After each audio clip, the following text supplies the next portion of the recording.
Welcome to the Jungian Anthology Podcast, Analytical Psychology Seminars from the C.G. Jung Institute of Chicago.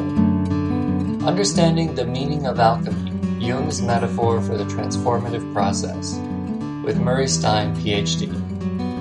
This episode is part one of the series Understanding the Meaning of Alchemy. It was recorded in 1992. During the last 30 years of his life, Jung turned to alchemy as a fundamental source for depth psychology. In alchemy, he found images and thoughts that were uniquely fitted to his perceptions of psychological life, that confirmed his views of spontaneous activity and directedness of the unconscious.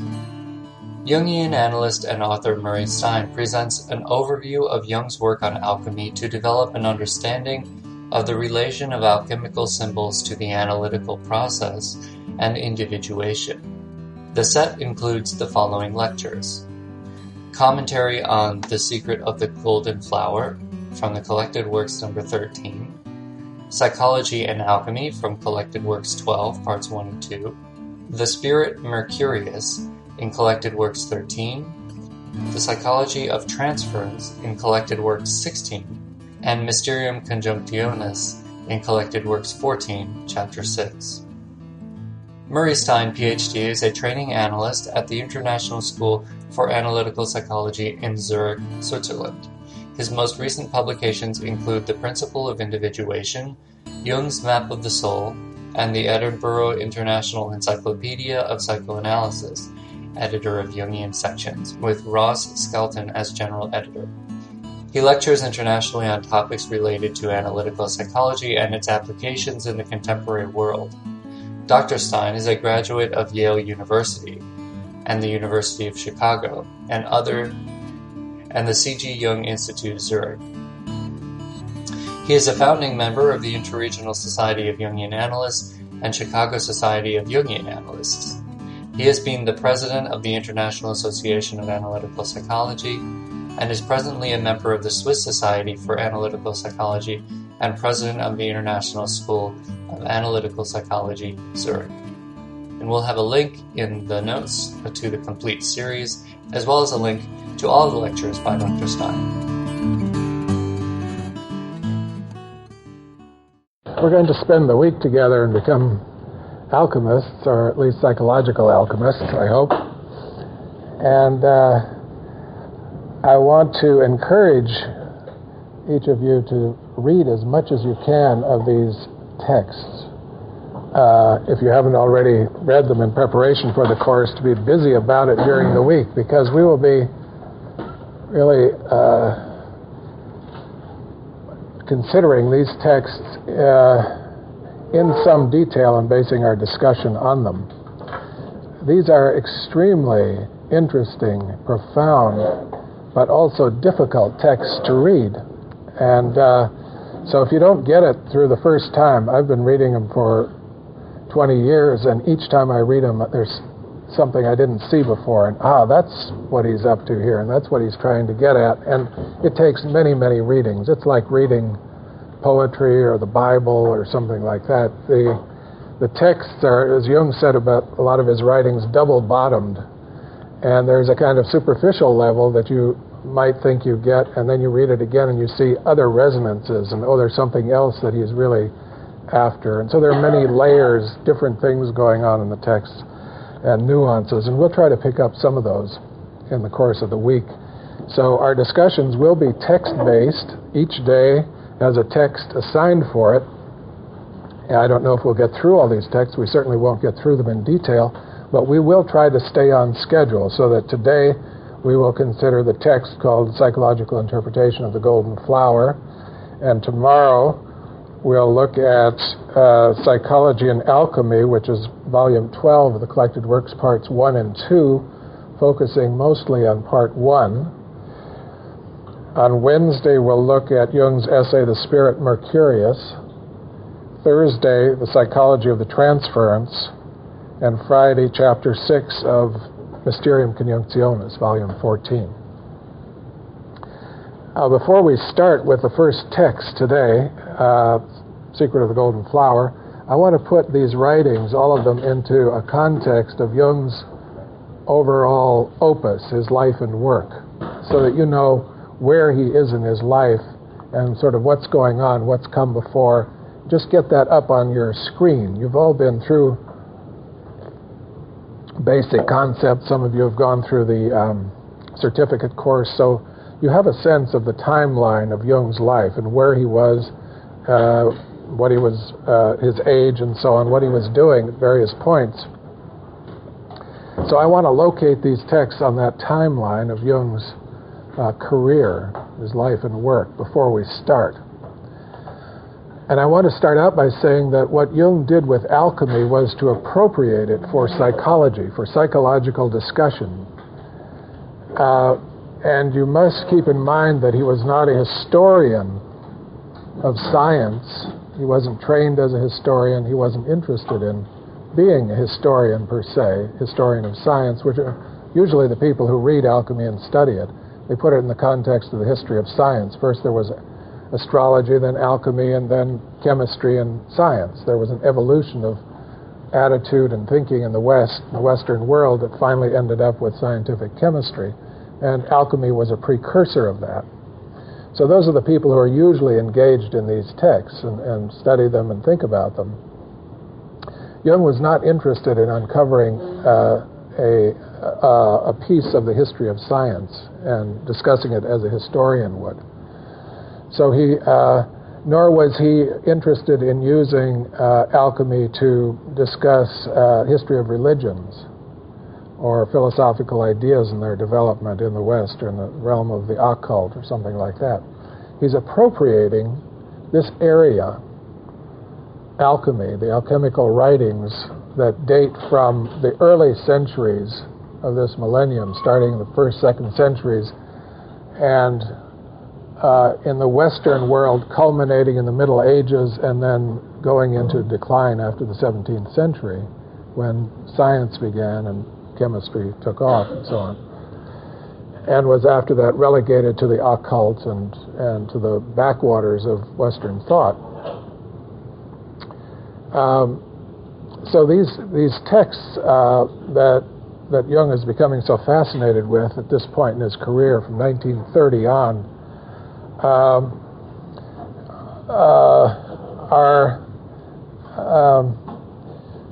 play a role in his thinking, and an increasingly important role in his thinking from 1930 on afterwards. But we have to say that every text ultimately is about psychology. He's doing psychology in these texts. He isn't practicing alchemy. He isn't interested in the history of science, history of religions per se, although he includes that material. But really he's interested in saying something about psychology. And that's the thread, as you read the alchemical texts, always to pay attention to what is Jung saying about the psyche and about psychology. Well, then the question becomes, what has alchemy got to do with that? Why introduce alchemy at all? Is alchemy to be seen simply as a metaphor for psychology? That isn't quite right with Jung. It's more like alchemy is an amplification, but why use alchemy instead of fairy tales or myths or other places that Jungians reach to when they want to amplify something psychological? Why was alchemy so important for Jung? So that's something we'll want to think about. And I won't answer that right away. I think Jung hints at it in the foreword to the second German edition of the essay on the secret of the golden flower, and we'll look at that in just a moment. Before about 1930, Jung didn't mention alchemy very much.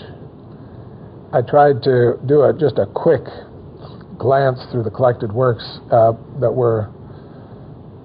are made up of essays and books that he wrote before 1930 to see if in the index there's any reference to alchemy. And it's a little hard to tell from the collected works because Jung went back and rewrote things sometimes.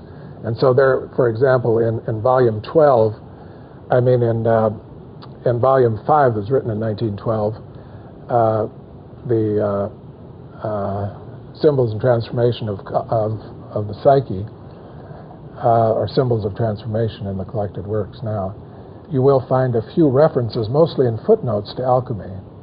But alchemy was not an interest of Jung's before about 1930. I mean, a serious interest. Not nearly as much as, say, Gnosticism was an interest, or Eastern religions, or the Upanishads, or something like that. Alchemy really did not catch his attention until he got this document from Richard Wilhelm, the Chinese alchemy text on the Secret of the Golden Flower, and was asked to write a commentary on it. That was about 1928, I think. Published with Wilhelm in 1929. Wilhelm translated the text from Chinese into German, and Jung wrote a psychological commentary on the text. And it was his engagement with this text that really turned him on to alchemy, he says, and there's no reason not to believe him. And we'll try to see in the whole week that we've got ahead of us, why is alchemy so important to him? Why was it such a tremendous fascination? And it was an incredible flowering of intellectual activity and interest in his life. Now keep in mind that in 1930, Jung is 55 years old. His career is pretty much behind him. I mean, most people are thinking about retirement by that time and moving to Arizona and playing golf. This was not on Jung's program. But nor was it on his program, I'm sure, that he would produce the massive amount of work that he had that lay ahead of him in the next 30 years. Most of which is either on or about or heavily involved with alchemy. There's hardly anything he wrote after this period, after the age of about 55, where he doesn't bring in alchemy in an important way. And but by 1930, you know that Jung had all the major pieces of his theory in place. He had the theory of the complexes, which he developed very early, before 1910, basically. He had the whole Freudian thing behind him, theory of repression, theory of the unconscious, relation between conscious and unconscious that he works out in his 2 essays in analytical psychology that began about 1916. He has psychological types out of the way, published in 1921. He has the theory of archetypes in place. He has the theory of libido, finished, written in 1928. He's got a major psychological theory all in place, all finished, all done by the time he starts alchemy. Well, he should have. If he's going to be a major psychological theorist by the time he's 55, he better have it in place. So what he's doing after that, from 55 till he dies at 86, is filling in, detailing, deepening, and that's what he uses alchemy for. And what is the deepening? Mainly his theory of the collective unconscious, which is his major contribution to psychology, the theory of the collective unconscious, and that's why alchemy is so important to him, and the theory of the self. Those are the two main features of his theory that he's going to spend the rest of his life building up, detailing, adding evidence for, writing extensively about. He doesn't do any more work on psychological types of any significance. That's done, 1912. Doesn't do any more, 1921. He doesn't do any more work on the theory of complexes of any major significance, or really on the theory of the archetypes. That is pretty much all done. But what he's doing now is detailing and bringing evidence to bear. He wants to beef it up to show that, or to make the case more convincing that the archetypes do exist, that the collective unconscious is a reality, that the self does develop toward consciousness over the course of an individuation process. He has to detail all this stuff. He can't just say it happens and it's there. Now he wants to show you how it works. And he's learning as he goes as well. He learns much more about the self. Before 1930, he hardly uses the term self. If you look in the definitions of psychological types, he published in 1921. In 1921, he wrote a book, published a book, Psychological Types that contains everything he knows about psychology to that point. It's a tremendous compendium of his understanding of the psyche, the dynamics and structure of the psyche. It isn't just a book about the psychological types. It's a book about the dynamics of the psyche. Everything that he knows by 1921, he puts in that book. And at the end of the book, he has a chapter called Definitions. And there he defines all his terms extensively. He's got 4 or 5 pages on soul, for example. He talks about the anima and the animus. He talks about the shadow a little bit. Lots on the ego. But the term self is not included in 1921. He does not have that term yet. Now, when you pull psychological types off your bookshelf like I did this morning, and you go back in the definitions and you look up self, you will find an entry. But it was included when the Gesammelte Werke, the collected works, were put out, which was in the 40s or 50s, whenever that was in German, I'm not sure.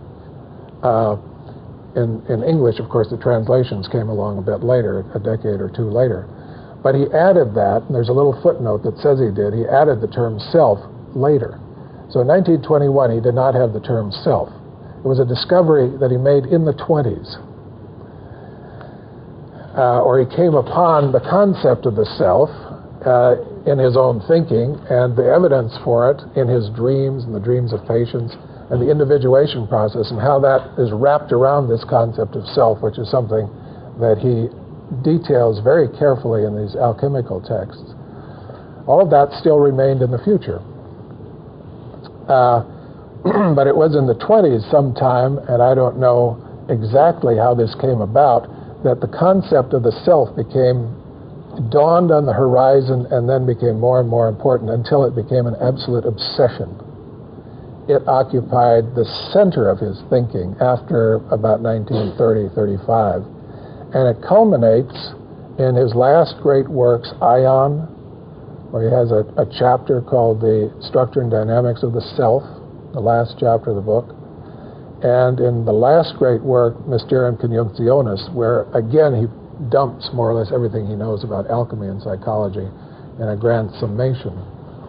But the concept of the self is the central driving force in this late work. And we'll see how he picks it up in The Secret of the Golden Flower, and how that's a thread that will follow through all of these texts as a major feature of his thinking. And I think one of the reasons that alchemy was so important to him was that he saw in the alchemical fantasies and thoughts the same thing that he was grasping for in his earlier psychological work, in his own inner experience, and that is the center, the archetype of unity and wholeness that he talks about so extensively. And all the paradoxes that brings into play when you try to apply a concept like unity to something as complicated and diverse and pluralistic as the psyche. How do those two things fit together? You know, is the psyche made up of complexes, archetypes, a pluralistic system that sort of hangs out there like a group of planets? Or is there a unifying factor that organizes it, that pulls it together, out of which it comes, to which it goes, which it orients itself around? That's what he's going for. He wants to find that center and elaborate it. And that's what comes onto the screen in full flower in Ion, published in 1949.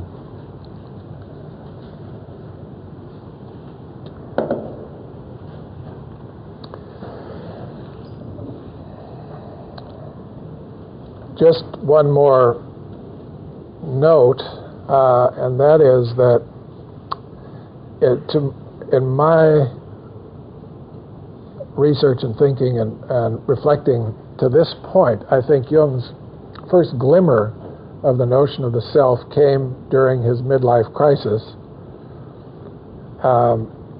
and is reflected in a paper that he wrote and didn't publish ever in 1916 called The Transcendent Function. He put it in a drawer in his desk, and it was lost and forgotten until he died, when it was retrieved and translated and put into the collected works. It's in volume 8, I think, of the collected works. It's called The Transcendent Function. It's a little paper. in which he talks about, I think, just the first glimmerings, the first experience that he had of this thing called the self.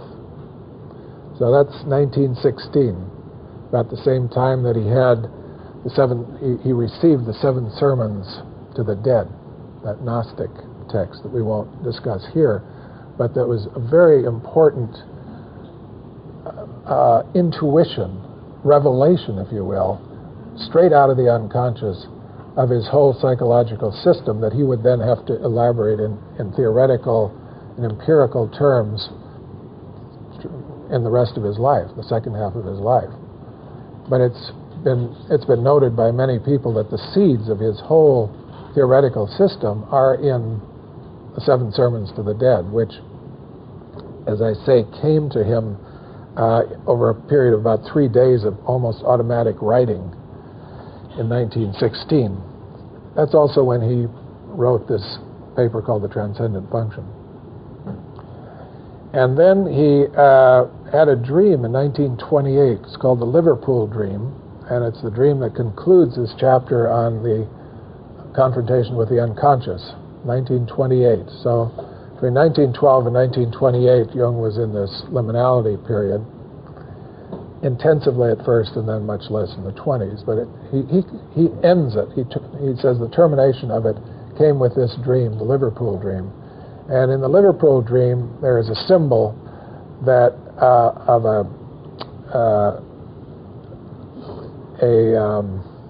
place in a city, a circle, 5 or 6 streets coming to it, and in the center of the circle, a fountain with light shining on it, a square and a circle, and we can read through that dream in a little while. But that, for him, was an image of the self that came to him as a dream, and you'd say a lot of his work on alchemy was an amplification of that dream and his later reflections on the self.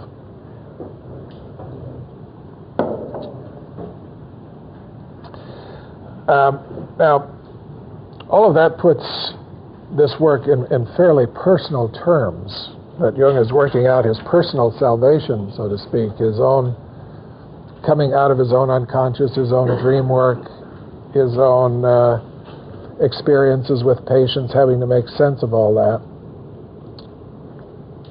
And Jung himself did say, after all, that every psychology is a personal confession at some level. And that's certainly true here. But there is another side of Jung that we shouldn't give short shrift to, and that is Jung the scientist. And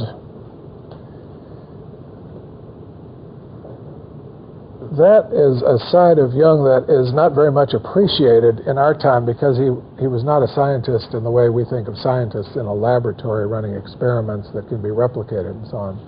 But he was a scientist in an earlier sense, maybe a sense that will come back someday, but in the sense of what Jung himself called the empirical method. I just recently found out that when this book was published, Memories, Dreams, Reflections, it was a collaborative effort on the part of Jung and Anelia Jaffe. She's more or less the author of the book. He talked a lot and she wrote it down and actually wove all the pieces together and created the book. Without her, we wouldn't have this document. But certain parts of the original manuscript were not included in the publication because the family objected to portions. And I always thought, oh, that's that Tony Wolff story. They didn't want that in there because it embarrassed the family. It turns out that a missing chapter that, if the family's permission can be obtained, will be published, is on Jung's relationship with William James. I have no idea why that was not included. I don't know what was controversial about it or why the family objected to it. But in that chapter, according to people who've read it and told me about it, Jung talks about a visit that he paid to William James after meeting him with Freud in 1909. Remember, they went to Worcester, Massachusetts, and gave the what's the name of the college there? Clark University. Clark University gave the lectures there together. On that occasion, Jung met William James. But the story is that he came back to the States on a secret trip and spent like a week with William James in Cambridge. Now, if you read William James on empiricism, radical empiricism, and so on, the empirical method, varieties of religious experience, there is an uncanny similarity in approach to what Jung does. And when Jung says that he's an empirical scientist, gathering evidence, sifting it, sorting it, not making judgments about it, putting one piece beside another, listening to witnesses, listening to the testimony, don't pathologize it, just listen to it. Put it out there and sort it and see what you've got. That's William James. That's the empirical method. So when Jung says, I'm an empirical scientist, he's following William James, who was, in addition to being a medical doctor and a psychologist, a very great philosopher, probably the greatest philosopher America's ever produced. And certainly highly respected in continental philosophy in Europe, more than he is perhaps in this country now, where philosophy has taken this other turn, very technical and analytic and so on, as following other trends in philosophy in the English school and so on. But when Jung claims to be a scientist, I think we have to take him seriously in that sense, that he really did feel that he was pursuing his investigations on a solid scientific foundation. And that has to be put over against his a too personalistic interpretation of his work, to say that, well, he was just working out his own psychological issues. You know, he needed to heal his soul, so he was all fascinated with images of union of the opposites because he was so split himself. Well, there may be that aspect to it, but there is another. Beside that, there is this person who is investigating material out there in the public domain. He often invites other people to come and look at the material, look at the evidence, collect it yourself. What do you find? Let's compare findings. The scientific side of Jung. And that's there from the beginning. If you believe his autobiography anyway, that he wanted to be a scientist when he was a little boy. You know, he didn't want to be a magician or a witch doctor, or he wanted to be a scientist. So a lot of people have projected the magician on him later, but his self-identity was very much wrapped up with the whole scientific, Western scientific opus. I'm a scientist among other scientists doing science. Now, science is in the public domain. Everybody can come and participate if they're smart enough and learned enough and want to take the time to do it. It's out there, and we can discuss it and talk about it. It is not private. It isn't esoteric. It's exoteric. And Jung wanted his work to be exoteric, not esoteric, not to be a little private club where people get together and groove on, you know, these wonderful intuitions. He wanted it out there. If you can prove that I'm wrong, I'll listen to you. Okay? I want truth. That's what Jung is after. I want the truth about the psyche. And the closest he ever got, he felt, to saying the truth about the psyche is to say it's a paradox. The psyche is a paradox. And we'll be looking into that a lot more as we go along. That's the bottom line. The final truth about the psyche is, as Jung could discover it through his own introspection and investigation of the materials, was it is a paradox. It isn't one thing, but it isn't two things either. It's one thing and many things. It isn't one and it isn't many, it's both. It's a paradox, okay? So that frustrates rational thinkers. Is it one or is it many? Is it good or is it bad? And he'll never say it is one or the other. He'll say it is both. It's a paradox.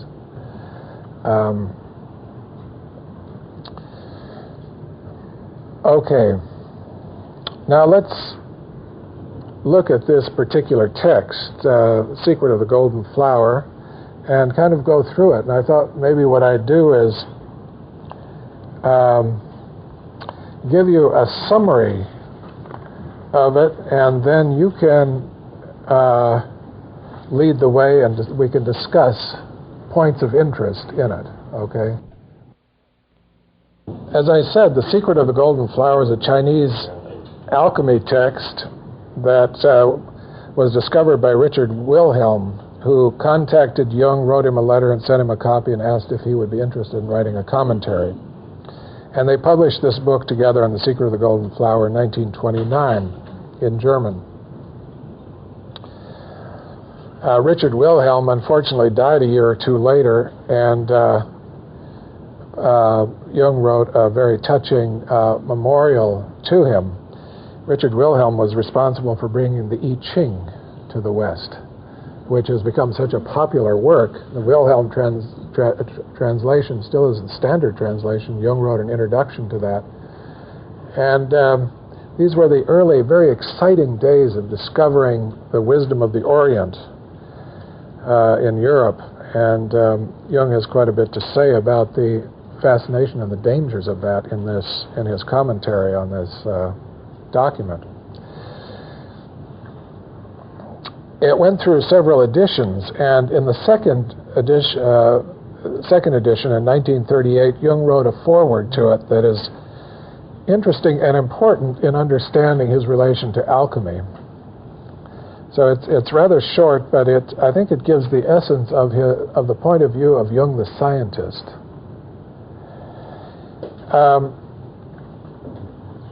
He says that alchemy, now by 1938, he'd gotten immersed in European alchemy, Latin and Greek alchemy. He didn't ever do very much more with Chinese or Oriental alchemy.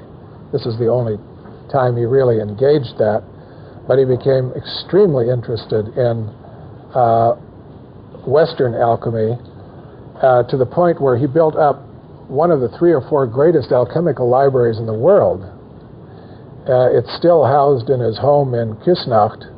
The family hasn't been able to give it to the Jung Institute there because the Institute can't afford to house it and take care of it properly. It's extremely, extremely valuable. So next to the Mellons, who got interested in collecting alchemy because of Jung and gave their collection to Yale University where it's housed, Jung's collection of alchemical texts is world class. And if you look in volume, is it 19 or 20, the collected works where it's a general index, and they list all the citations, all the books that Jung ever cited in his works. Look under alchemy in there, and just in references, alchemy, and you'll find 5-10 pages or so, small print, one after another, of the alchemy texts that he would consult and footnote or use in various ways in his work. So by 1938, he was in the thick of alchemy, but Western alchemy. And he writes this foreword to the second German edition from that vantage point. Now 10 years have passed since he wrote the commentary that we're going to focus on here. But there he does put forward the notion of why alchemy is so important to him. He says it's because of the parallels between what he can find in the alchemy texts and his own psychology. Now he says he's been studying archetypes and the collective unconscious since 1913 when he broke with Freud. Okay, so that his theory of the archetypes and the collective unconscious have been around for a long time, but he says also they reach out. If you pursue the study of the archetypes and the collective unconscious, you very soon leave academic psychology and medical psychology, and you're into questions of religion and philosophy and history and world religions and so on. And so that led him out into these other domains to try to find comparative material.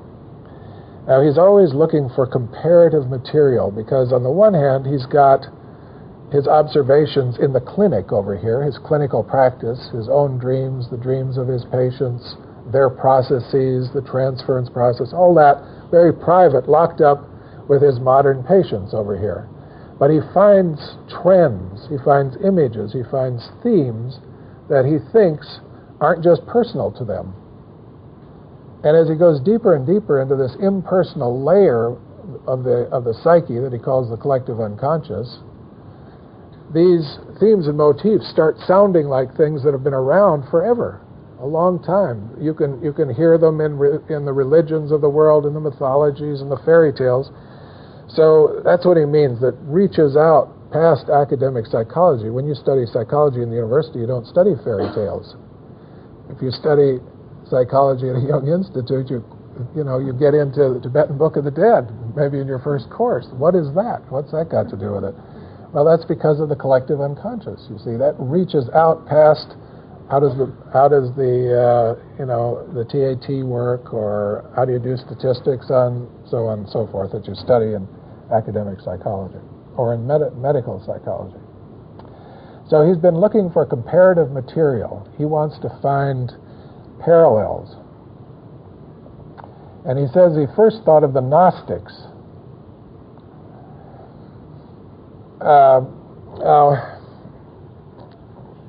That opens up a whole discussion on Jung and the Gnostics.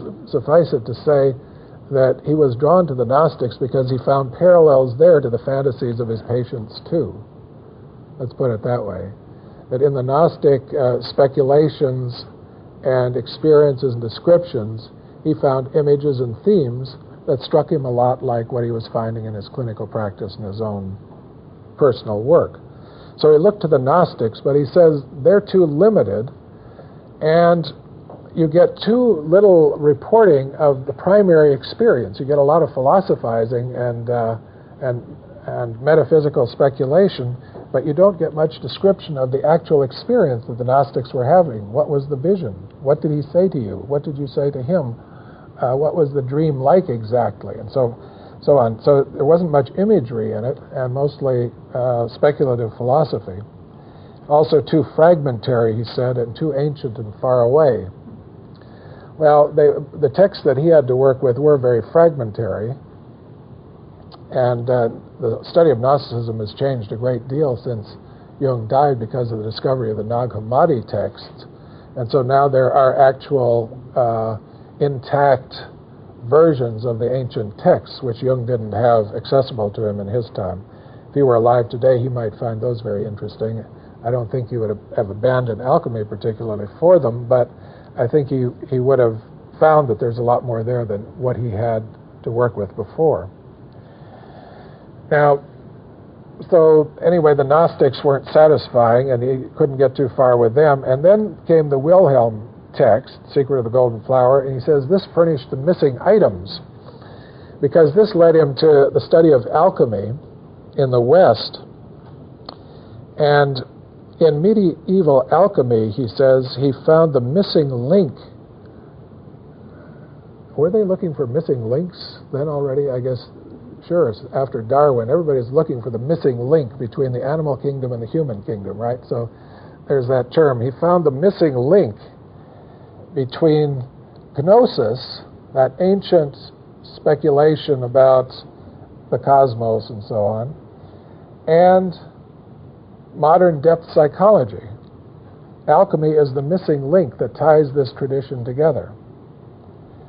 And what ties them all three together, gnosis, alchemy, and modern depth psychology, as he practiced and experienced it, is that they are all based on and reflective of and bring up into consciousness the collective unconscious.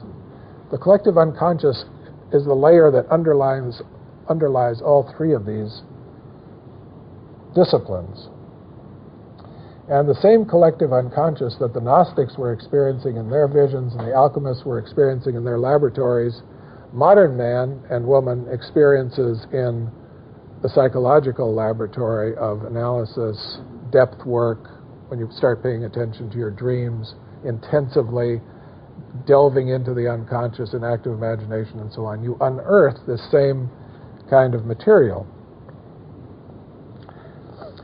Now, of course, psychology, he will say, is going to deal with the material in a very different way from the way the alchemists and the and the Gnostics dealt with it. Gnostics would believe it as a religious doctrine.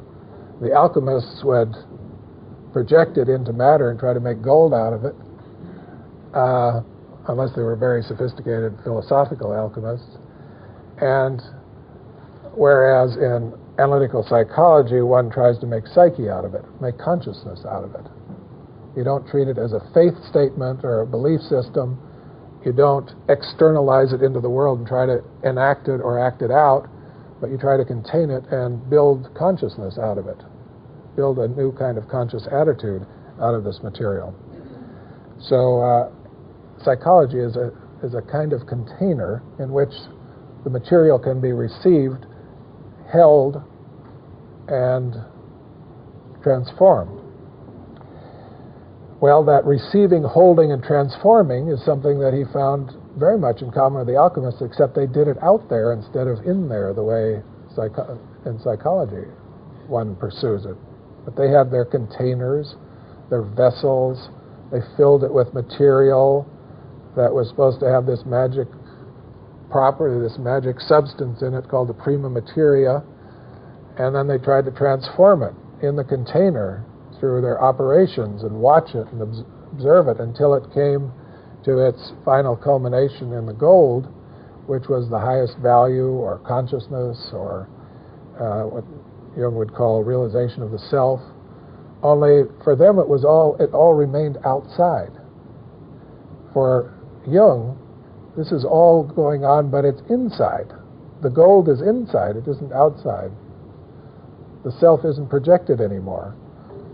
So when we get to his statement about the 5 levels of consciousness in the Mercurius document, you'll see what he means. It becomes an inner process rather than an engagement with objects in the world around you, whether in the social world, in the material world, in the chemical world, or anywhere. It's an inner process.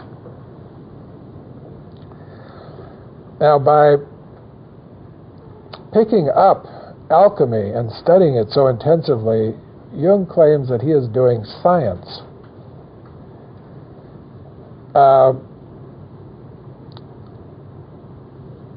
And not particularly therapy or comparative religion and so on.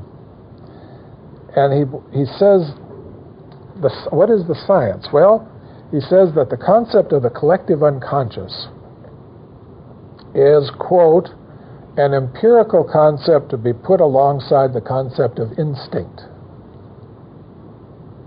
unquote.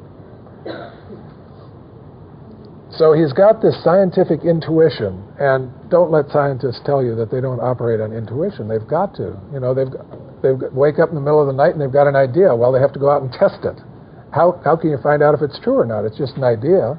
It's a notion. Maybe a good one, it may be a lousy one. You don't know until you get out there and look around a little bit and put it through some tests and ask some other people and see if anybody else has done research on it. Well, Jung's intuition was that there is a collective unconscious. And he wants to verify that, and he thinks he can verify that by looking at the alchemists, for instance. You know, because the alchemists, he's not influencing them, they're long since gone.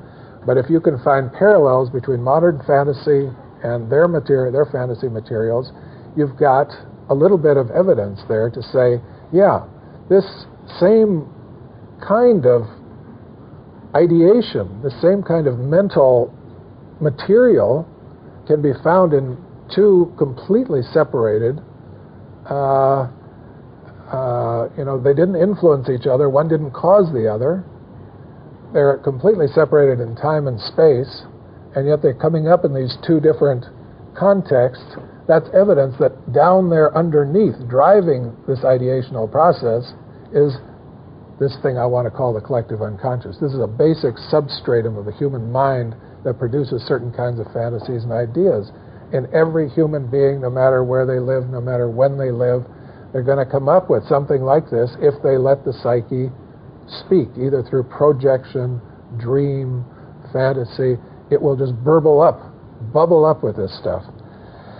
And so he's trying to prove that. He's trying to get empirical evidence that the collective unconscious exists. And that's what alchemy is so good for, he says.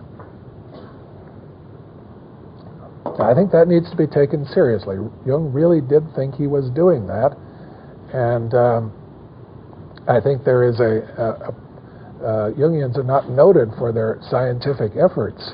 They're great interpreters, they're great scholars. Some of them can think their way out of a paper bag. Others are so intuitive they throw themselves to the ground and miss. They're known for their intuitions. They aren't generally known for their scientific endeavors.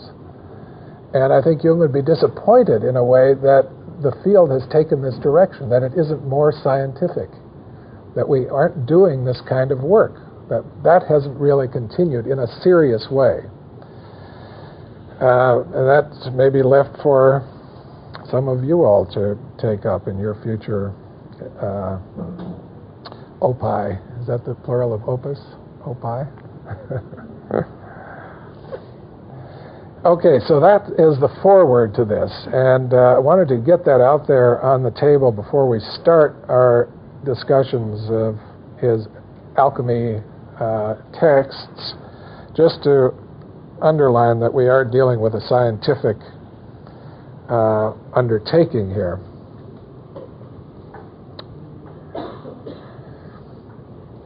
Well, then when he turns to the text itself, and I'm just going to summarize these various sections now. The first section he calls difficulties encountered by a European in trying to understand the East. And Jung, even in this time in Europe in 1930, in the 20s, 30s, and so on, it was much like, or significantly,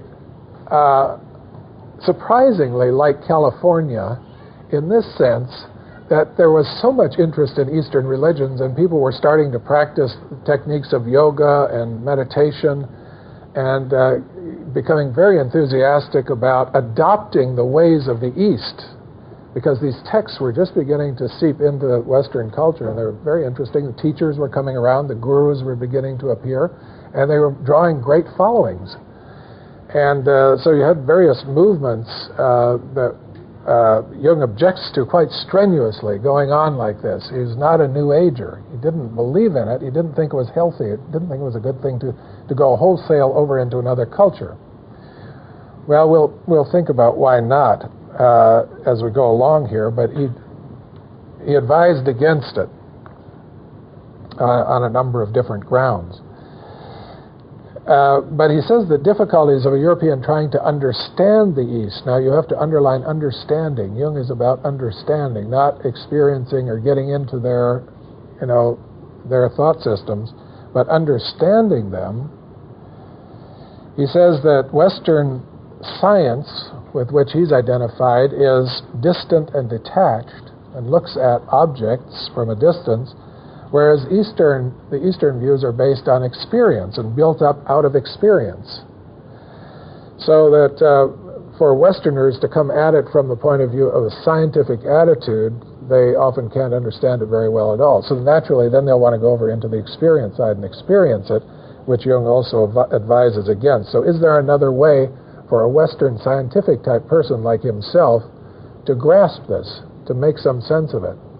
And that's what he's going to try to do in his commentary. He says Westerners either imitate the East or, which they shouldn't do and must not give up their scientific attitude. The problem then is how to grasp and understand the text without undervaluing it and saying it's all nonsense, it's not scientific, or overvaluing it, going over too far the other way.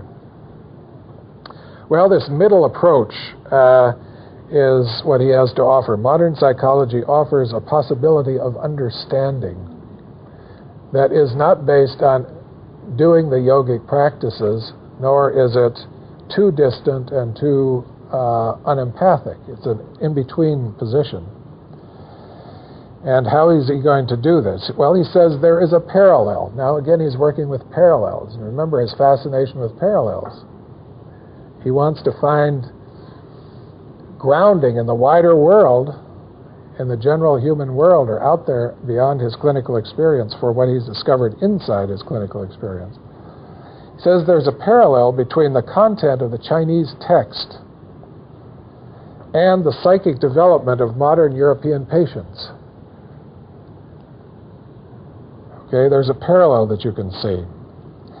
And he says this parallel is due to there being a substratum beyond all racial differences, beyond all cultural differences, historical differences.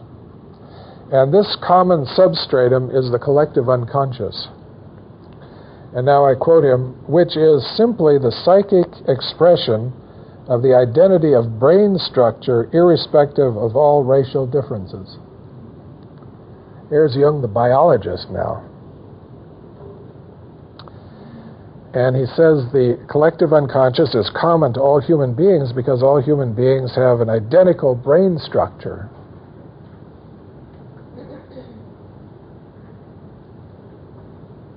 That's on paragraph 11.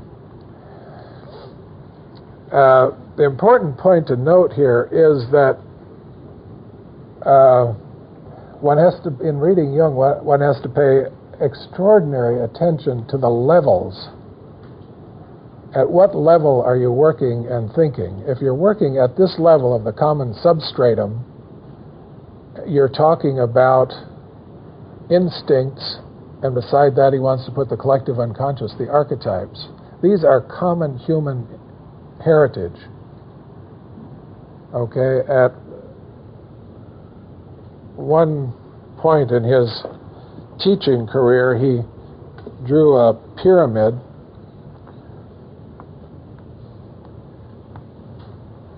with a bunch of levels, at the top being ego, and then family, I think, family and culture. And then here is the human level, and then mammal, and so on, down through the organic, inorganic substrate. This is the human psyche cut into sections. And the smallest section up at the top is the ego. Now, if you're talking about the difference between Chinese and European religion, for example, and experience, you're talking from this level up. You aren't talking about this level. If you're talking about common human experience, the common human denominator, the archetypes, the instincts, you're talking about this. And that's related to brain, to physiology, as well as to what he will say is the source of the archetypes, which we went through last summer. If you were in the class last summer in the basic theory, you know this, that the instincts are rooted in the body and the archetypes are rooted in the spirit. And the spirit is common to all human beings as well as the body. Okay, so those are the commonalities.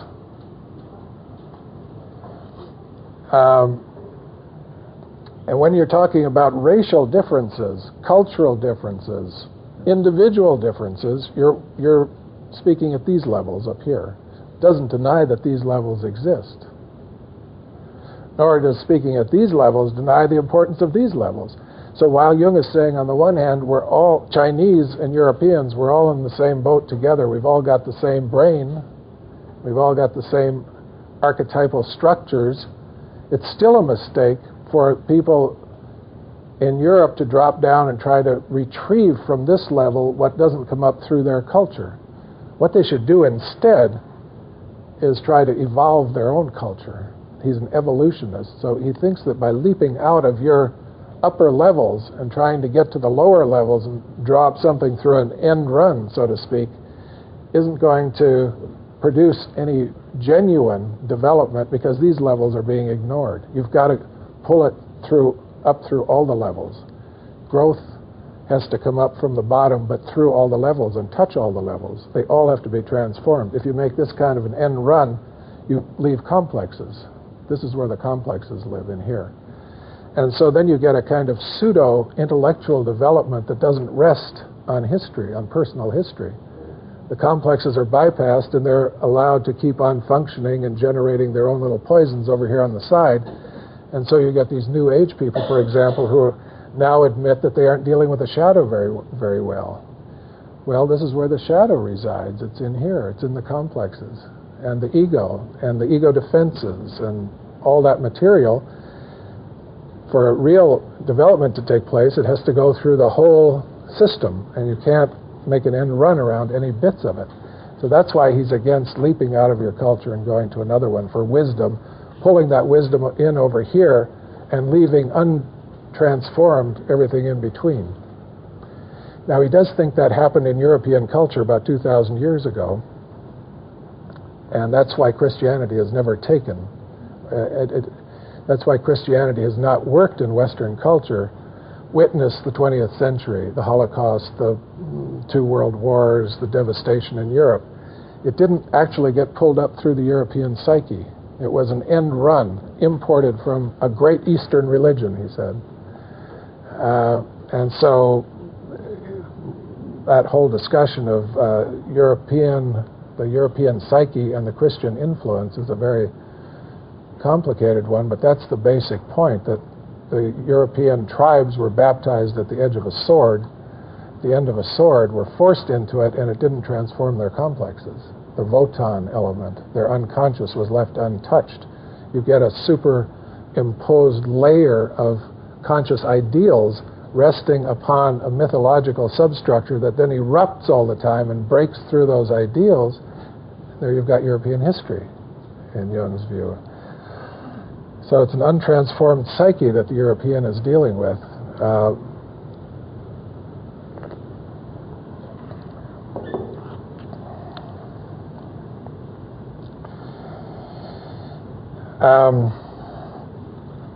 But he's fascinated by the parallels between what he can find as genuine inner development in his patients, coming up through all the layers. Okay, in analysis, you deal with the complexes as well as the archetypes, and the archetypes as well as the complexes, and you try to pull it all up together. And the development that he sees, the spiritual development, or development of the psyche, the attitude that he sees in this text from China.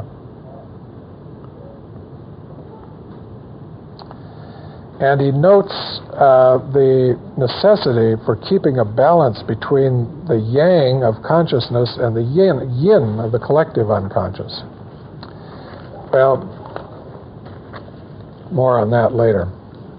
Here's the parallel that he sees between his patients and the text. There's a modern patient who suffers a conflict.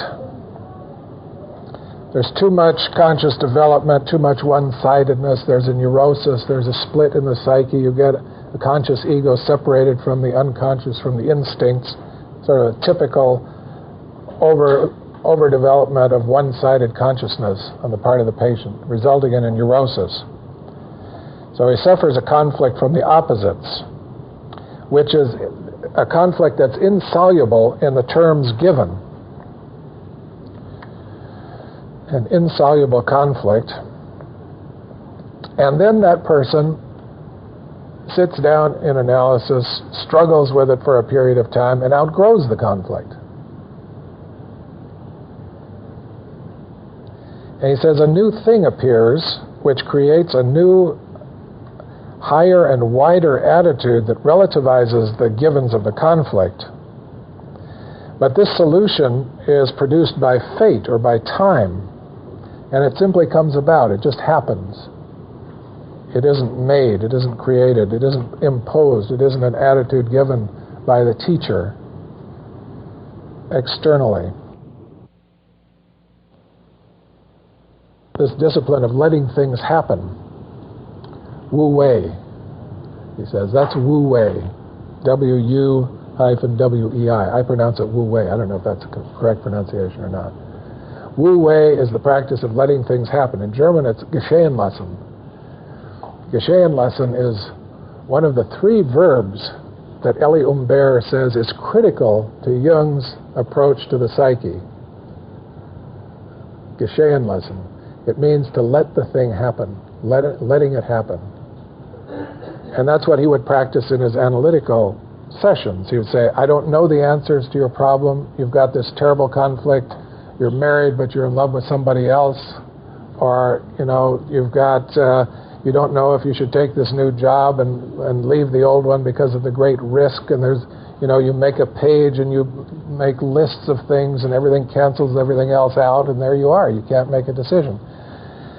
That's an insoluble conflict. And as he says, most important conflicts in life are insoluble. There are no answers in the terms given. And then you outgrow it. Something happens that relativizes it. And at one point, Jung tells the story of a woman who was walking to the lake to commit suicide. I think it was a patient of his. And her eye was caught by an object in the store window, a beautiful pair of shoes. So she stopped and went in to buy the pair of shoes and then realized, my goodness, I was going to commit suicide. I can't do that. I've got to wear these shoes. Well, that's the new thing that appears, you see, just out of nowhere, and it relativizes the conflict. Suddenly you're in another space, as we say. And you see, oh yeah, I was so caught in that. I was so trapped in it. So Jung says it's like you see the storm in the valley, but you're up higher on the mountain. And in the lower layers, you still feel the storm. But from this perspective up here, you get a bigger picture. So you still feel the storm, but you've got this little point of observation that's grown up out of the storm, or you've climbed up out of the storm enough so you can see it. And you haven't, it seems like you haven't done very much. It comes by accident or synchronicity, as he would say later. Not a term he uses yet in 1930, but it's on down the line. It's something that just comes up spontaneously, that relativizes. Now, the art of letting things happen, he says, became for me the key that opens the door to the way. You take a piece of fantasy, you concentrate on it, and that becomes the way. It unfolds, okay? So you pay attention, and you let it happen. And eventually, this creates an attitude, he says, this attitude of letting things happen, or it becomes an attitude that, quote, accepts the irrational and the incomprehensible simply because it is happening. The new thing may come from the outside in an extroverted sense or from the inside. Doesn't really matter. That is like the pair of shoes. Or a sudden insight, a sudden, oh, why am I so upset about this? And I had somebody come to my office last week, and he'd been in the throes of his marriage conflict for the last couple of weeks, and he came into the office and he said, I've decided I'm just going to have fun. It just isn't worth it. And it just sort of bounced out of it. Well, he's in the lower level still suffering from it and engaged in it, but there's another level that comes out and says, life is just bigger than that, right? Now that's the development of this new attitude that relativizes the conflict. That's the parallel in Jung's experience to what he finds in the alchemy text, the Chinese text, The Secret of the Golden Flower. A third thing grows out of the conflict. Something new appears, a new attitude.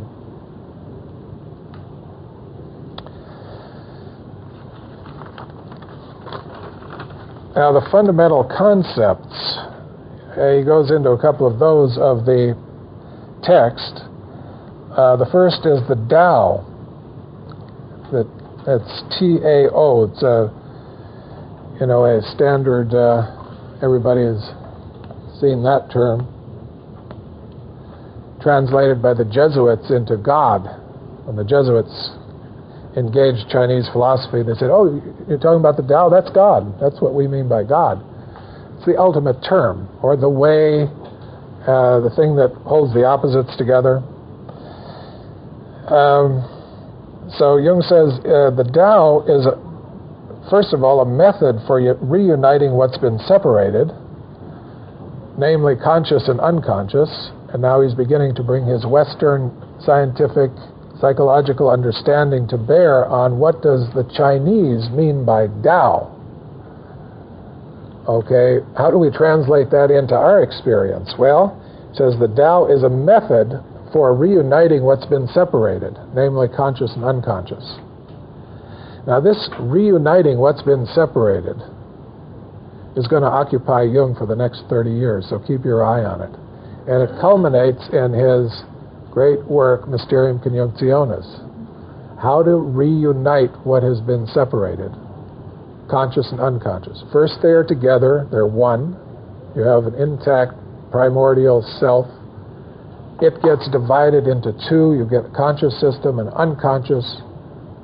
Can't get along with each other, like a man and a woman, or like a dog and a cat, or black and white, or yin and yang.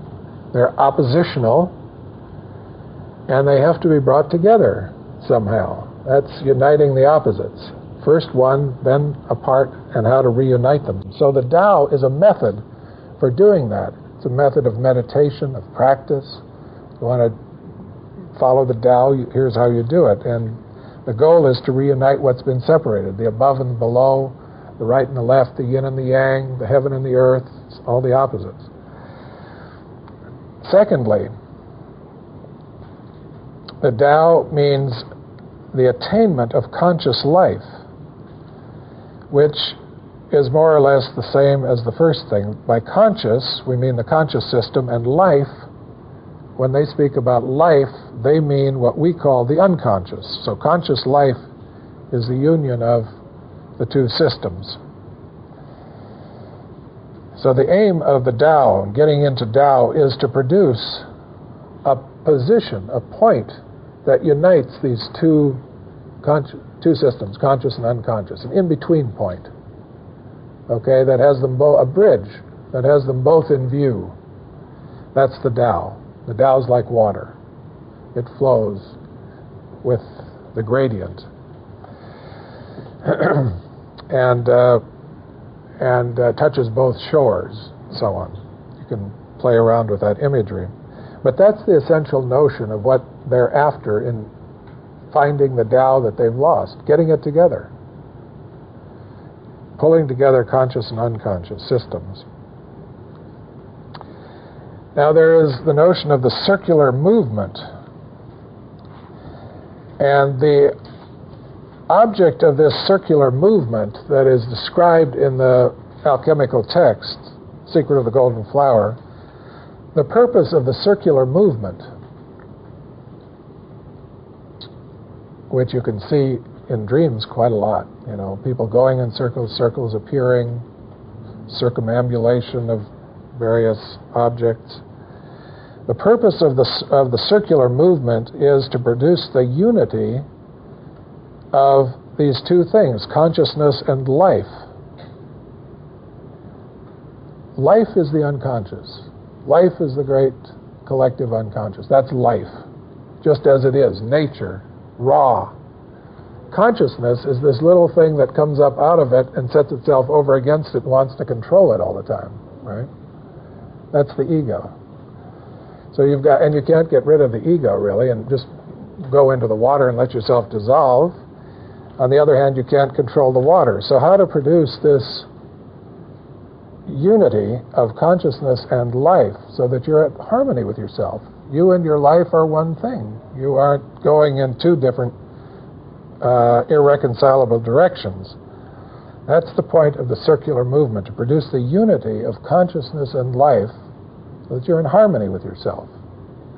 Your ego and your life, your instincts, your archetypes are on the same track. In other words, you're doing what you're supposed to be doing. You're living your fate. You're living your life. That's the feeling of it.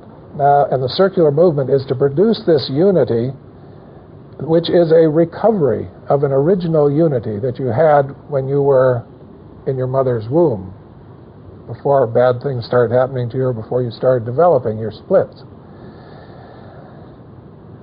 So this unity begins in what they call the germinal vesicle. The germinal vesicle is where the seed lives before it's planted and develops. That's what we in psychology call original wholeness, what Jung would call the original self, and what Michael Fordham picked up on in his work on development in the early years is the notion that the individual is born with a self which then deintegrates and integrates to produce development. But the original wholeness is there at the beginning. And the circular movement is to recover that. That's to become like a child, but you can't, that is not a regression, that's a recovery of unity at a higher level of consciousness, because you've got your consciousness now, which you didn't have in the same form at the beginning. And when this is achieved, this unity is achieved, you're in Tao. That's the Tao. Now, the Tao works with two principles, yin and yang, and Jung interprets those. Yang is the point of intensity. He speaks of intensity and extensity. Yang is the intensity factor, or the point, and yin is the extensity factor, or the field. Now, again, it's very interesting to compare Jung and William James here. When William James talks about the I and the me and the stream of consciousness, he says the I is a little point that hovers above the stream of consciousness. It's a point of intensity, and the me is everything that is in the stream of consciousness. So you've got these two things going on, but of course, he's not speaking about the unconscious. William James isn't. But you've got these two things going on. You've got a stream of consciousness flowing through, and then you've got an I that's selecting pieces in that stream, looking at them, dropping them, looking at them. That's the way your ego is working most of the time. It's hard to just focus on one thing and let the whole stream keep on going. That's a discipline. You tend to pick, it's like fishing. You see a little thing here and a little fly there, and you grab at it.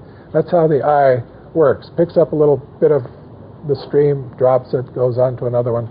So those two factors, intensity and extensity. So the intensity factor is the point, extensity is the field, intensity is the yang, extensity is the yin, and then he says intensity, the point, yang is the ego, extensity, yin, the field is the unconscious, and together they make up the Tao.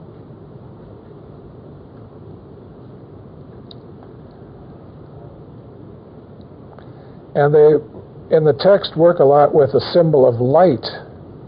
And Jung interprets light as an acute state of consciousness that brings into consciousness, quote, areas of the unconscious which are usually covered. That's the meaning of light. That it uncovers areas of the unconscious that are usually covered. And also, Jung treats the notion of symbol here, and he says that symbols are necessary in order to communicate with the unconscious. That the only way to communicate with the unconscious is through symbols. You can't do it through discursive thinking, through concepts, through logical reasoning.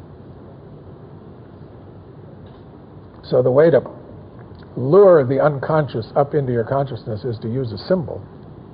The unconscious will respond to symbols. It's again a bit like fishing.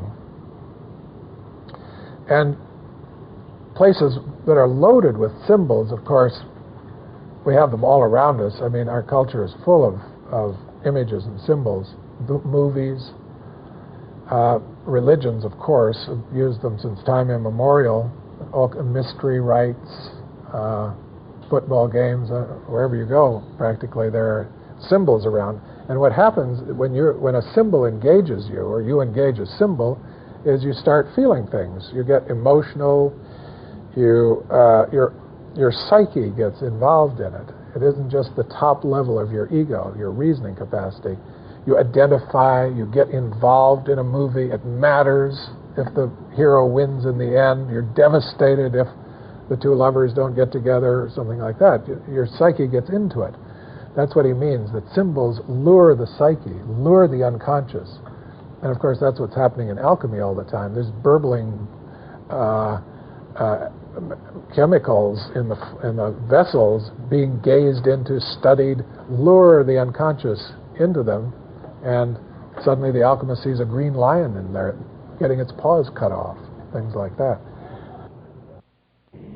I have a friend who had a stroke, and I'm not sure this is quite the same thing, but it is related to the notion of the two hemispheres of the brain. The left brain is the linear side, and the right brain is the image processing and emotional side. And he had a massive stroke to the left side of his brain, so his language retrieval is a problem, and numbers are a problem. Names, things like that have to be retrieved from the left side of the brain. But the rehabilitation therapist who was working with him at one point asked him, "Are you a Jungian analyst?"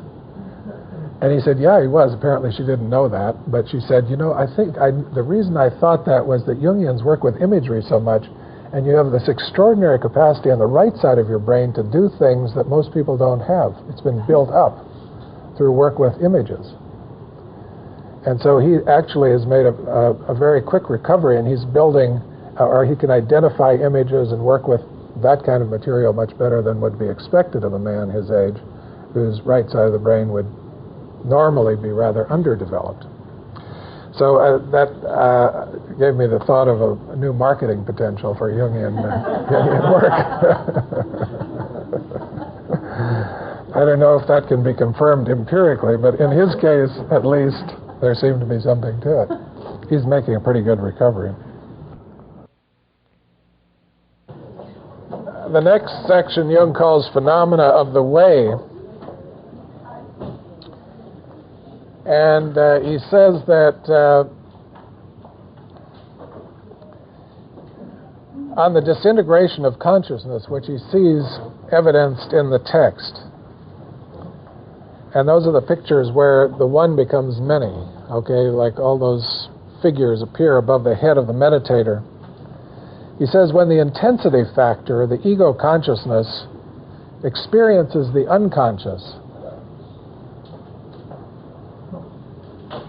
it can happen, or it does happen, that the ego disintegrates or deintegrates, at any rate loosens its grip, and consciousness falls into fragments. This is what happens when consciousness and the unconscious meet. There's a fragmentation of consciousness.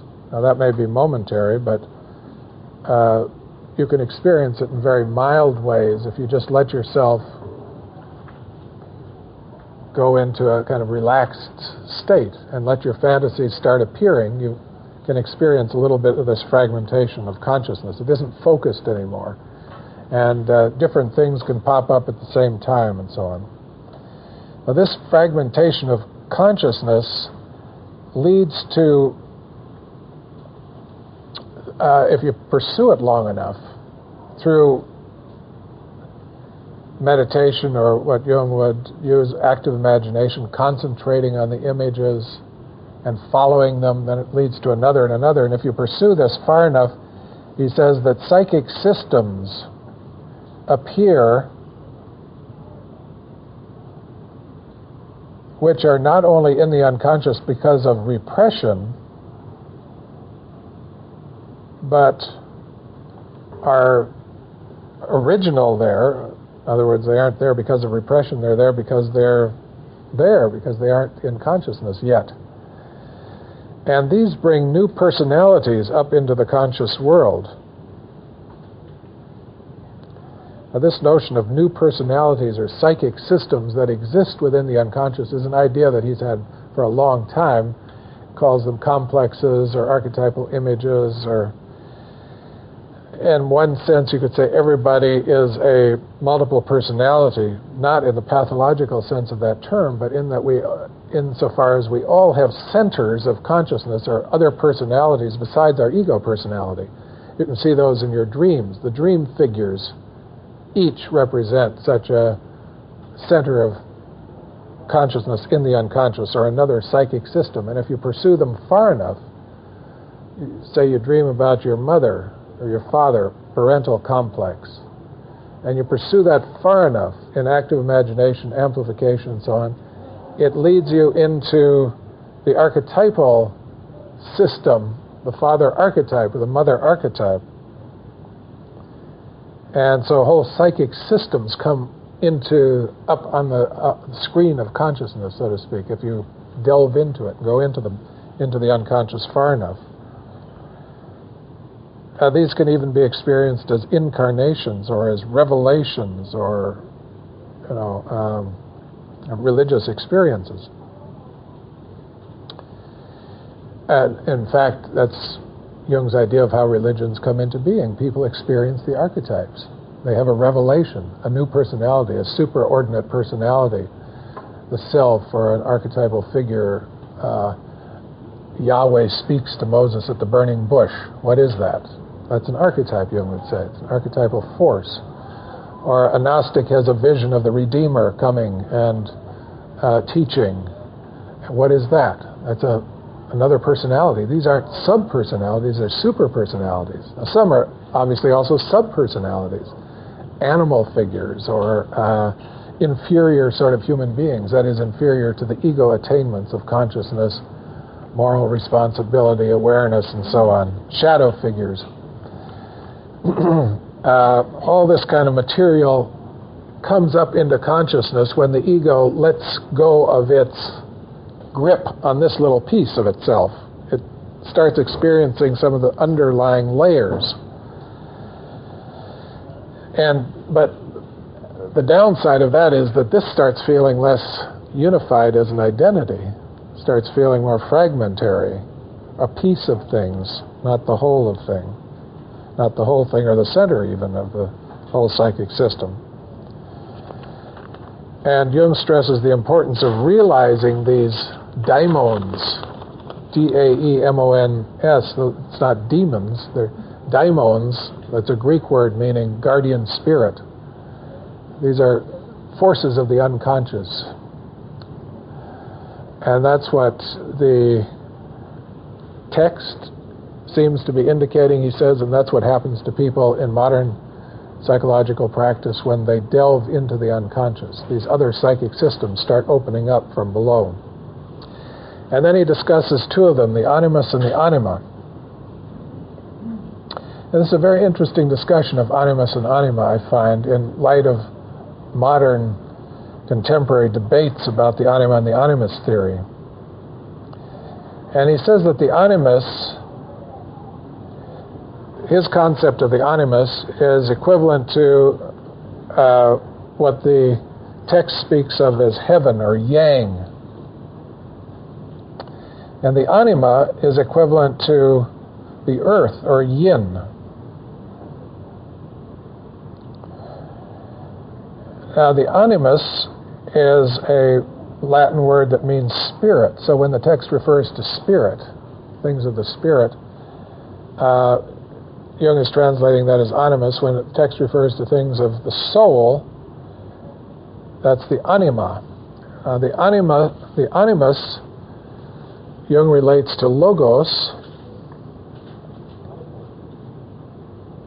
Greek word meaning the word or abstraction or the unifying principle behind the cosmos. That's logos.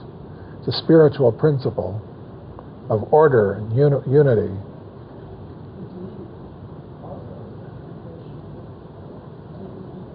Deed. Yeah, it's active. It orders things. So it's a force, a spiritual force that orders the creation into a cosmos. And the anima, Jung equates to eros, which is the Greek word for passion, love, feeling, connectedness. It's a much more emotional force. It's what unifies things in an emotional way. Okay? And the anima connects the meditator to the unconscious. Now, an inferior form of the anima, and here Jung now goes into modern European gender issues, okay? He says when the anima appears in a man's psychology, it appears in an inferior form. Instead of getting eros, you get moods. That is moodiness, emotionality. That's a symptom of a man's inferior eros function. And in this text, he doesn't say it's inferior innately. He just says it's inferior, and you could imply that that inferiority belongs to one of these levels, culture and family. That in a man's history and development, he does not pay much attention to his eros functions. They remain inferior; they're not developed, and instead he pays attention to his logos functions, to understanding, deed, force, ordering things in the world, so on, and that is developed in a man's psychology. So when his anima appears, it connects him to the unconscious, but it appears in the form of moods. That's the appearance of the anima in a man's psychology. The animus, on the other hand, when it appears in a woman's psychology, the logos function appears in an inferior form as opinions. And this has to do, of course, with, again, these levels of culture and development in European society at the time Jung is discussing this, that women were not generally encouraged very much to develop their logos functions. Their function was to hone the eros, to keep the family together, to work on relationships, to establish a relational life for themselves and for everybody in their world. So their eros function was highly developed. That then belongs to the ego functioning. Their logos functioning, which is their understanding, a kind of abstract, disinterested, scientific-like understanding is not developed, no education for it, no encouragement for it. So when their logos function appears in an inferior form, it appears as opinions. This is the way it is. How do you know? I just know. That's an opinion. Now, this isn't to say that men can't have that kind of an animus and women can't have an inferior anima either. Those are not innate givens. In fact, I remember Jim Hillman telling me years and years ago that he went to a dinner party and sat beside a man, and he said it was the worst animus experience he'd ever had in his whole life. Because this man was full of undigested opinions that he just kept putting out there and affirming with great force and vigor, and no documentation, no backup. There was no reasoning behind it. That's the inferior animus at work.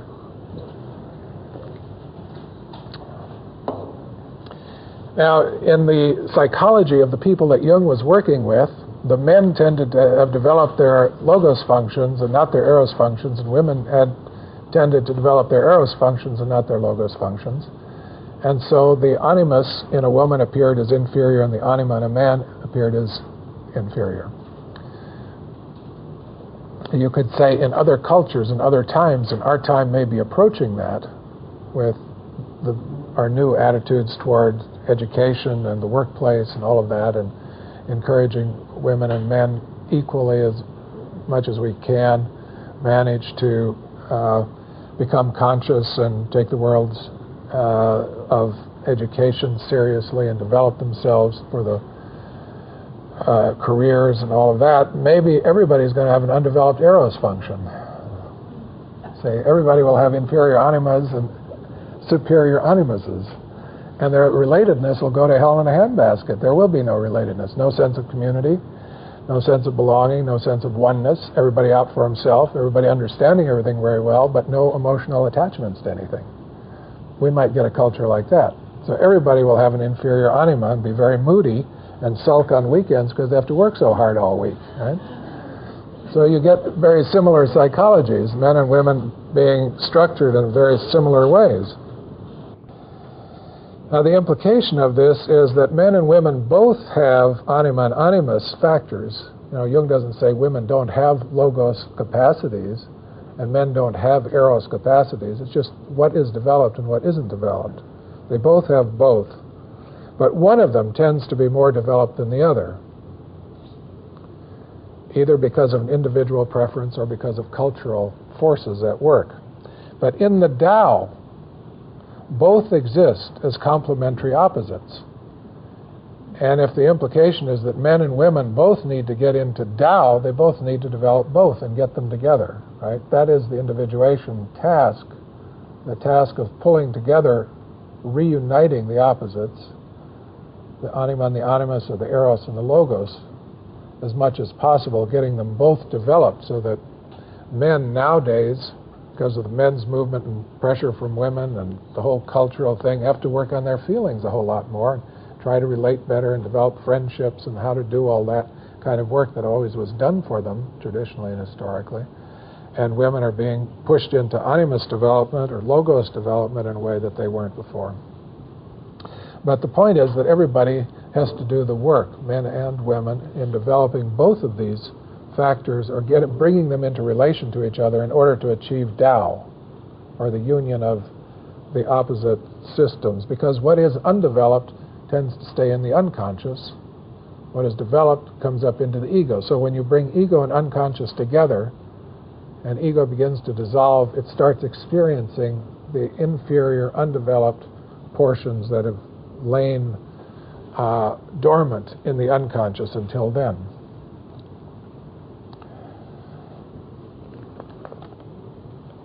Now, the next section Jung calls the detachment of consciousness from the object. And of course, this is something that the East is really known for, producing a detached consciousness. That has not been a particular goal of Western striving, except in science, where you try to get a detached attitude. That is, to be truly disinterested in outcomes. You're after truth. You aren't narcissistically involved in your pet theory. So detachment is extremely important in science, putting the subject aside as much as possible, trying to be objective and so on. But it's a different kind of effort from what the East tries to achieve as detachment. And yet Jung says there is a strong parallel between what he finds happening with his advanced patients in therapy and what he sees as achieving detachment in the East and in this text. He says detachment from a psychological viewpoint hinges on breaking participation mystique, on abolishing participation mystique. Participation mystique, French term that Jung borrowed from Lévi-Breuil, French anthropologist. And Lévi-Breuil made the claim, much denied by later anthropologists and so on, but a claim that Jung found very interesting from a psychological point of view and more or less confirmed in his travels. The claim is that primitive peoples, which includes all of us in our primitive levels, but particularly peoples outside of areas that we associated with Western consciousness and technology, Western civilization. Say you go to Africa, to tribes that don't know anything about Europe, or you go to China or India or places like that. They belong to another civilization, another group, but particularly those outside of the classic civilizations, the one that the anthropologists have gone and studied, the Aborigines, the South American Indians, the African tribes, and so on. Lévi-Breuil said, what you observe is that people live at one with nature. They have not divided them, set themselves off from nature. They live in a state of oneness with nature. Now, to a certain point, even anthropologists today who go and observe can see that, or you and I can go and see that. In fact, a friend recently went to Africa and said, it is really different when you get out there, outside of the cities, and you experience life in the villages where, cleanliness is not a factor, for example, and work habits are not like ours. You work when you need something. If you're hungry, you go and hunt. If you're not, you sleep. There is a way in which human life is modeled on animal life. And this person's observation was that particularly the lion was important for these people that she visited. And the life of the lion is a life mostly of sleep, except when they're hungry. And then they get up and they go hunting, and they eat and satisfy themselves, and then they sleep. There's a lot of sleeping. And, the instinct moves at a certain moment, and then consciousness rouses itself and does something about it, and then the instinct is dormant again. And that's the way animal life proceeds. And that's the way human life, when it is at one with animal life, in touch with the animal within. If you lived like the animal that you are, you wouldn't be here this morning on a beautiful day like this. Jung says we're totally out of touch with our instincts. We live a completely arbitrarily, from a certain point of view, set up artificial life. We get up at the wrong time, we go to bed at the wrong time, we eat at the wrong time, everything is wrong, except we're scheduled to do it that way. That's culture. But if you live with nature, if you live at one with your body and at one with nature, you live a totally different life.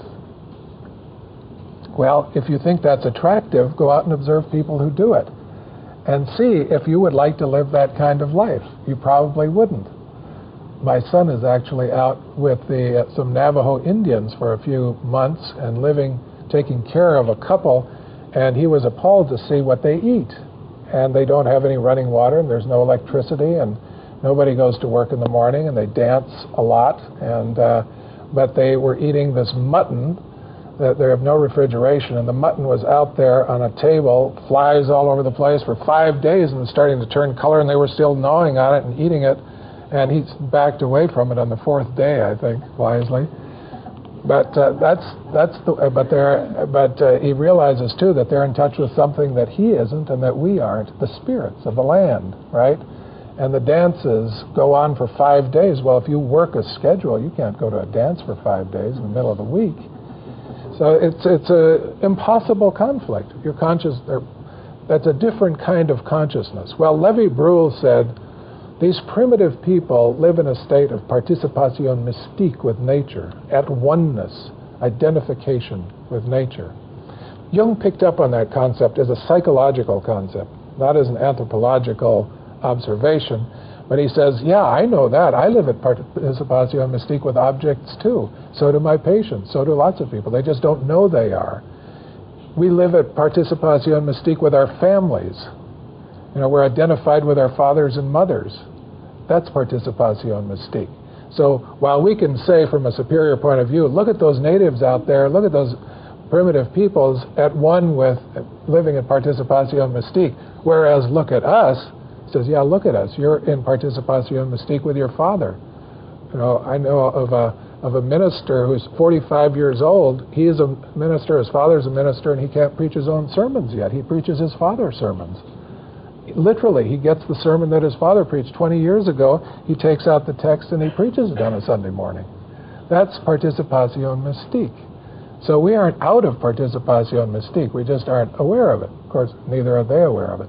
But participation mystique is this at oneness with the other. Now, detachment is to dissolve that. Detachment is the dissolution of participation mystique with the objects and the people in the world around you, so that you and the lion are no longer one. You may be the friend of the lion, or you may observe the lion's ways and learn something from it, but you don't have the feeling that you and the lion are one. When the lion is hungry, you're hungry. You see, that's participation mystique. If you live in participation mystique with your car, and your car breaks down, you feel sick. This actually happened to me some years ago, and I realized I was in participation mystique with my car. And the car was having trouble, and I was getting very worried about a lot of things until the car got fixed, and then I felt better again. So you can be in participation mystique with your animals, your pets or your family members or your office. You are identified with it. And if something bad happens to it, it happens to you. So this is a psychological dynamic that hasn't gone away. It belongs to us, and it's probably there for a good reason. And at the beginning of life, we have to bond with the world, and mother-infant tie is participation mystique. That keeps the mother connected to the infant. That has a good survival value, that the mother wakes up when the infant is hungry. She doesn't have to be roused by somebody hitting her over the head or an alarm clock. She wakes up. Okay, that's participation mystique. The infant is hungry. I better, I feel it in myself, and I'm going to reach out and do something about it. Or the father is in participation mystique with his child and demands that he go to college and fulfill himself. That has a certain survival value in our culture. We don't just turn the kids loose and say, you're on your own, kid. Every individual, has to individuate. Tough, I'm really sorry, but you're going to have to pay your own way through college. You give your lifeblood for that unappreciative kid to go to college. Because you're betting on the survival value of an education in this culture. And he's an extension of you.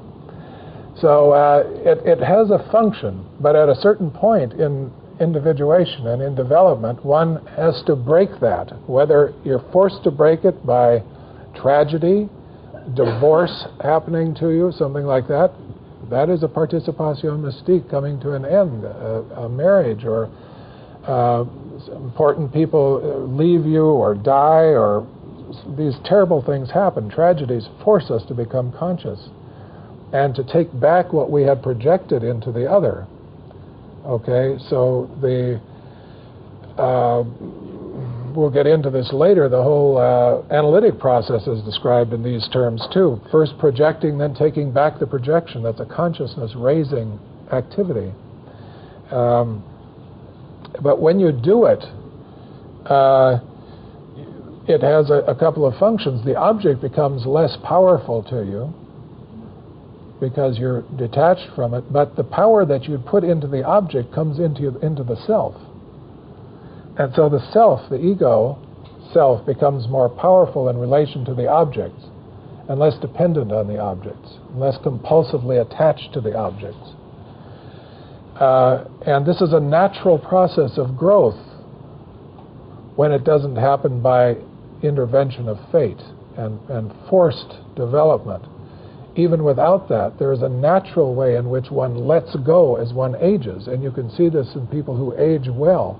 I remember some years ago, Joe Wheelwright, who was at his 80th birthday and was starting to retire from a very active, mostly extroverted, if you can believe that for a Jungian analyst, life, said that he was now retiring and he felt like the strings that had tied him to the world were snapping. And in the last years, he's retreated to his ranch in California, and one hardly ever hears anything of him. I mean, it's a tremendous enantiodromia into the opposite in his old age.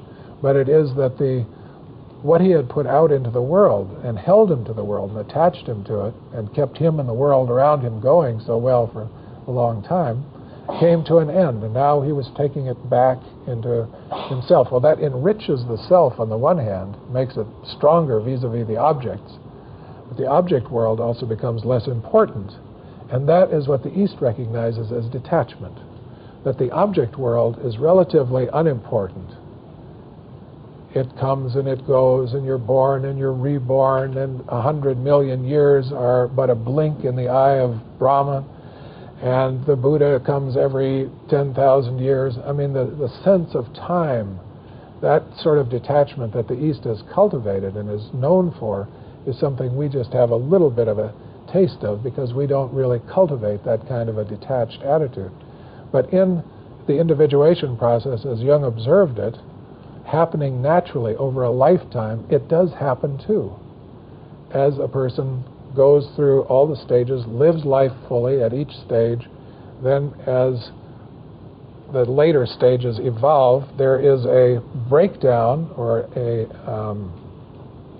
severance of participation mystique with the world, an enrichment of the self, the inner life, and all of this can be seen as preparation for death, actually, of the final letting go of life as the ego has known it in this time-space scenario within this body.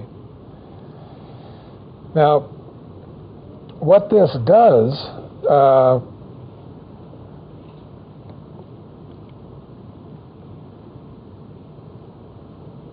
is in this letting go, breakdown of participation mystique and taking back projections, a new center of awareness or a center of consciousness develops that Jung says is a midpoint between conscious and unconscious.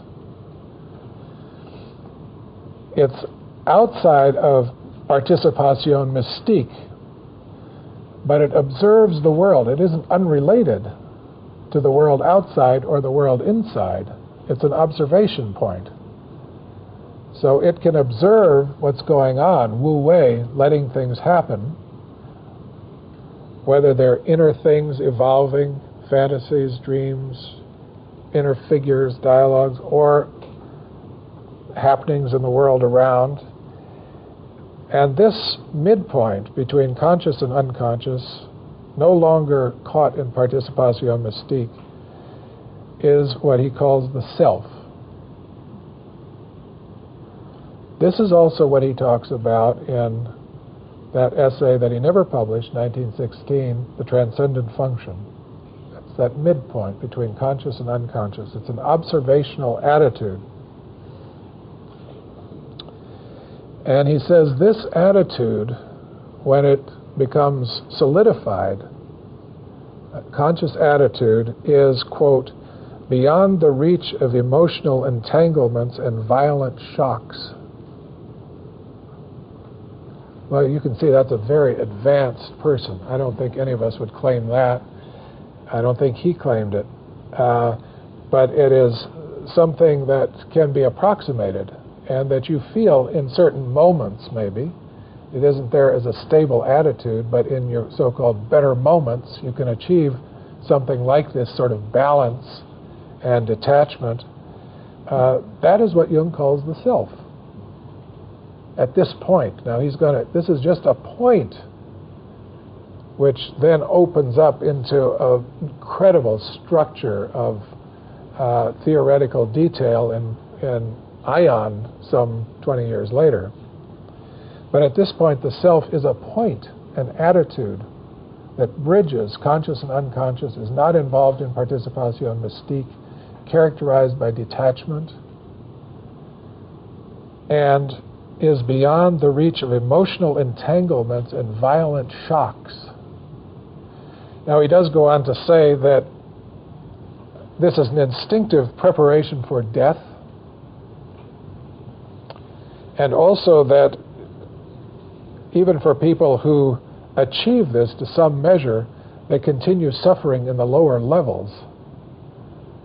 Okay, there's always an amount of participatio mystique that continues unless one really achieves full Buddhahood in this lifetime or something like that.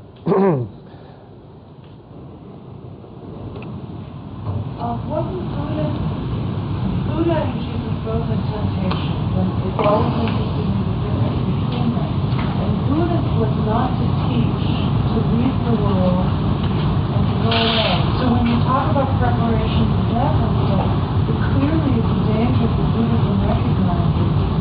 And that's the Bodhisattva tradition, having the compassion to help them live into Yes, right. But not based on participatio mystique, based on empathy, compassion. It's a conscious attitude of caring, but not an identification with the object. And so if the object goes down the tubes that you're caring for, you can let it go. It doesn't give you an emotional shock.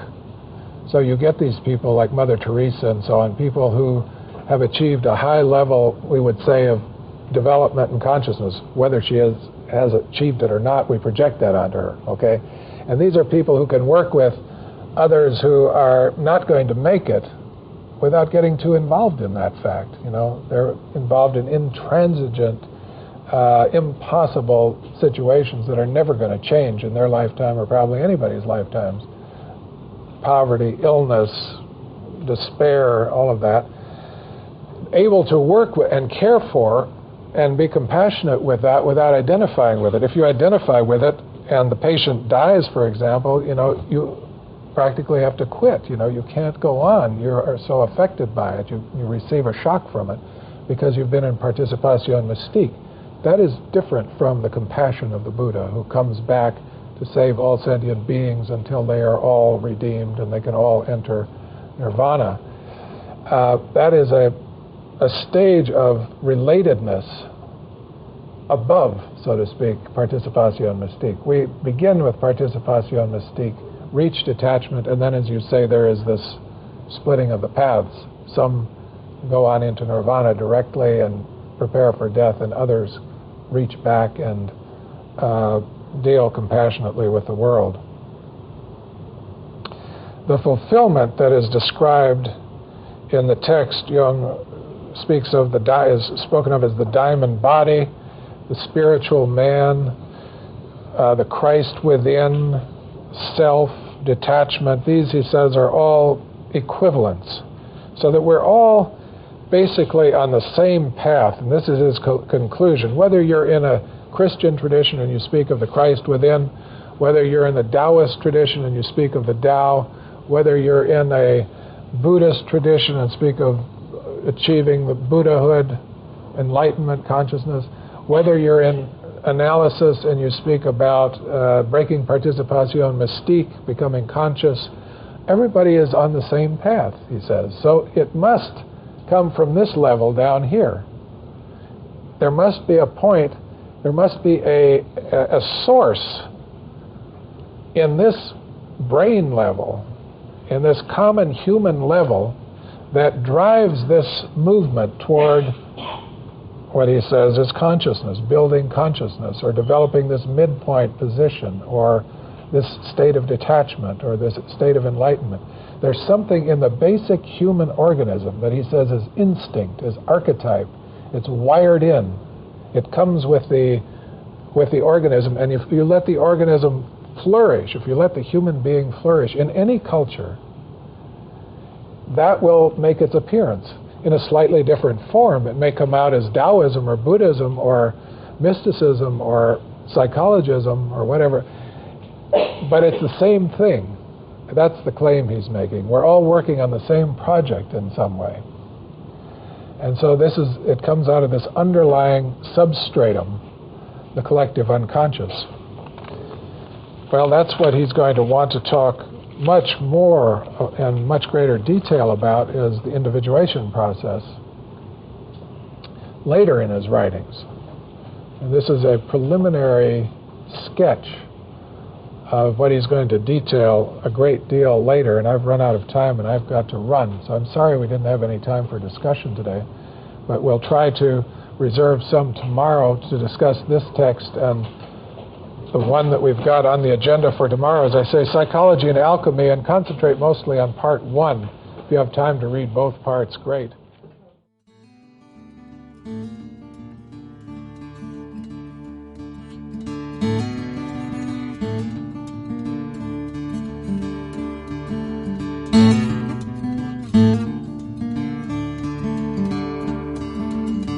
This podcast is distributed under a Creative Commons Attribution, Non-Commercial, No Derivatives license. Share it all you like as long as you maintain the attribution to the speaker, but please do not change it or sell it. If you like this episode, tell your friends about us or leave us a review on iTunes. For more information about classes, training programs, videos, audio, this podcast, or to find a Jungian analyst near you, visit our website, www.jungchicago.org.